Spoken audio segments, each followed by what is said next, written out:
This is a lie. For 3,000 years, we've been told that Goliath was a warrior, a champion, a monster who terrorized Israel for 40 days until a boy with a sling brought him down in the ultimate underdog story. But what if I told you that Goliath wasn't a villain? He was a victim. The Bible describes him as 9 feet tall, a genetic freak in a world where the average man stood 5'3". To us, that sounds like a superpower. To him, it was a death sentence written into his DNA. Modern doctors who study the text believe Goliath suffered from acromegaly, a tumor on the pituitary gland that forces the body to grow until the bones fracture under their own weight. The symptoms? Chronic pain, blurred vision, and eventually, total blindness. That's why he needed an armor-bearer to lead him onto the battlefield. That's why he shouted insults from a distance instead of charging. He couldn't see David. He could barely see 10 feet in front of him. The Philistine army didn't send their best warrior to fight Israel. They sent a dying man in a metal cage, hoping his size alone would be enough to terrify the enemy into surrender. And when that stone hit his forehead, it didn't kill a monster. It put a sick man out of his misery. Welcome to the reality of being a giant in the Bible. We think of them as apex predators. But the scriptures reveal they were actually a dying breed, hunting their own extinction. Let's talk about what it actually means to be 12 feet tall in a Bronze Age world. The square cube law is simple physics. When you double an organism's height, you increase its volume and weight by 8 times. But bone strength? That only increases by 4. The math doesn't work. A giant skeleton is always on the verge of collapse. Every step Goliath took sent microfractures spiderwebbing through his femurs. Standing up from a seated position would have felt like his spine was grinding itself to powder. The mighty warrior we imagine was actually a man whose body was cannibalizing itself just to stay upright. Then there's the hunger. A 12-foot human would need between 8,000 and 12,000 calories per day just to function.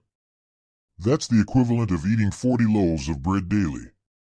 In the ancient Near East, where famine was common and grain was currency, the giants were always starving. This explains something dark in the extra-biblical texts. The Book of Enoch claims the Nephilim began to sin against birds, beasts, reptiles, and fish, and to devour one another's flesh. They weren't evil for fun. They were metabolically desperate. Their bodies demanded fuel they couldn't find, so they turned to what was available, each other. Now consider King Og of Bashan. Deuteronomy 3 verse 11 mentions his iron bed, 13 feet long, 6 feet wide. Scholars treat it like a trophy, proof of his size. But think practically. Why would a king need a bed made of iron? Because wood would snap under his weight. This wasn't a throne. It was a medical device. OG's bed was a prison he climbed into every night, knowing his own mass was killing him. And the worst part? They couldn't even sleep properly. Acromegaly causes sleep apnea. The throat tissue swells. They would wake up choking, gasping for air in the dark, their hearts pounding from oxygen deprivation. Every night was suffocation. Every morning was exhaustion. This is the body God gave the giants. Not a weapon. A curse. But the physical horror is only half the story. The real nightmare is theological. Genesis 6 tells us the Nephilim were born when the sons of God came to the daughters of men. Angels crossed a boundary they were never meant to cross. The result was a hybrid species, too angelic to be human, too human to be angelic. And here's the existential horror: they had no place in God's plan. Humans sin, but humans can repent. Angels fell, but their choice was final. The Nephilim? They didn't choose to exist. They were born into a category God never created. They were living proof that something went cosmically wrong. The Bible never records God speaking to a giant. No prophet was sent to offer them redemption. No covenant. No promise. While God spent centuries trying to save humanity, sending judges, kings, prophets, and eventually his own son, the giants got nothing. Just silence. Imagine being born knowing your creator regrets making you. Imagine growing up in a body that's falling apart, in a world that fears you, serving a God who has already decided you shouldn't exist. The flood wasn't just judgment. It was deletion. God looked at the Nephilim and said, "This experiment ends now." And when the water receded, only Noah's family remained. Fully human. Fully redeemable. But here's the disturbing part, the giants came back. Numbers 13 mentions the Anakim. Deuteronomy lists Og and the Rephaim. Goliath himself had brothers. Somehow, the bloodline survived. Which means God had to kill them twice. Once by water. Once by the sword. And the second time, he didn't just send a flood. He sent Joshua. He sent David.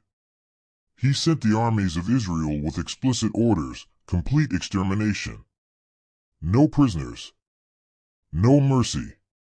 Because the giants weren't just an enemy to defeat. They were a mistake to erase. Even when the giants held power, they were still prisoners. Take King Og. He ruled Bashan, a fertile region east of the Jordan River. On paper, he was royalty. But read between the lines. His kingdom was isolated. His people likely feared him more than they respected him. When Moses and the Israelites came, Og didn't negotiate. He didn't retreat. He charged out to fight them personally. Why? Because he had nothing left to lose. A king with no legacy. A giant with no future. Goliath's story is even sadder. The Philistines didn't honor him, they used him. He was a psychological weapon, wheeled out to terrify the Hebrews into surrender. And when David stepped forward, where were his fellow soldiers? Standing at a distance. Watching. They didn't fight beside him. They let him die alone.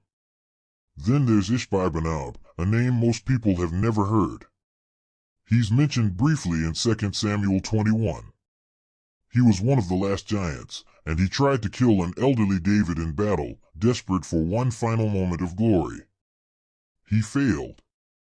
Abishai killed him instead. And then the text moves on. No eulogy. No monument. Just another dead giant whose name is barely remembered. This is the pattern, giants surrounded by armies but dying alone. Giants with crowns but no kingdoms that mourned them. Giants who fought and lost and were forgotten by the same people who once feared them. They were lonely monsters used as weapons by normal men. And when they stopped being useful, they were erased. The conquest of Canaan wasn't a war. It was an extermination. Joshua 11 verses 21 to 22 is chillingly specific. Joshua came and cut off the Anakim from the hill country. None of the Anakim were left in the land of the people of Israel. Only in Gaza, Gath, and Ashdod did some remain. Picture it. The Anakim retreating into the mountains, knowing there's nowhere left to run. They watch from the ridges as Israelite forces sweep through the valleys, city by city. They see the smoke rising. They hear the screams. And they know they're next. This wasn't battle. It was pest control. God gave Israel a mission, remove the giants like you'd remove a tumor. Completely. Permanently. By the time David killed Goliath and his brothers, the giant bloodline was down to its final survivors. A few stragglers hiding in Philistine territory. And one by one, Israel's warriors hunted them down. 2 Samuel 21 lists them like a scoreboard. Goliath. Lami. Ishbi-Benob. The man with 6 fingers and 6 toes. Dead. Dead. Dead. Dead. And then, silence. No more giants. The Nephilim, the Rephaim, the Anakim, gone. Erased from history like they were never meant to be there in the first place. Because they weren't. So here's the truth we've been avoiding: death was their only release. When David's stone struck Goliath's forehead, it wasn't murder. It was mercy. It ended the pain of a man whose body had been destroying itself since birth. It silenced the voices that told him he was an abomination. It released him from a life he never asked for. David didn't just kill a giant that day. He ended a bloodline that was never meant to exist. The giants weren't the monsters we thought they were. They were victims of a cosmic mistake, trapped in bodies that hated them, abandoned by a God who refused to save them, and hunted to extinction by the people he chose instead. Being a giant in the Bible wasn't power. It was the worst curse imaginable. But if the giants on earth were a mistake, what about the beasts that God made on purpose? Tomorrow, we meet the monster God is actually proud of. A creature so terrifying, so unstoppable, that God himself brags about it in the book of Job. Let's talk about Leviathan.